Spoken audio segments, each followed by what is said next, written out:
12th പാസ്സായവരോ അല്ലെങ്കിൽ SSLCക്ക് ശേഷം 2 വർഷത്തെ ITI പാസ്സായവരോ അതുമല്ലെങ്കിൽ 3 വർഷത്തെ ഡിപ്ലോമ ഇൻ പോളിടെക്നിക് പാസ്സായവരോ ആണോ നിങ്ങൾ എങ്കിൽ നിങ്ങൾക്ക് ആധാർ സേവാ കേന്ദ്രങ്ങളിൽ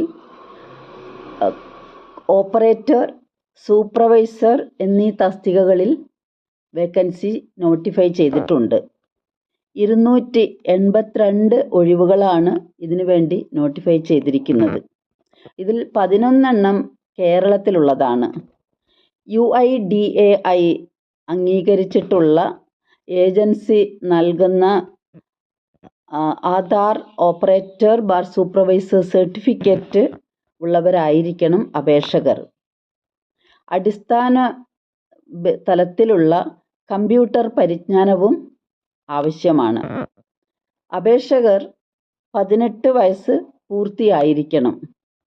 ഓൺലൈനായിട്ടാണ് അപേക്ഷിക്കേണ്ടത്. അപേക്ഷ സബ്മിറ്റ് ചെയ്യുവാനുള്ള അവസാന തീയതി January 31 ആണ്. മറ്റ് വിശദ വിവരങ്ങൾക്ക് നിങ്ങൾക്ക് ESCSPV.in എന്ന website സന്ദർശിക്കാവുന്നതാണ്. Thank you all for listening.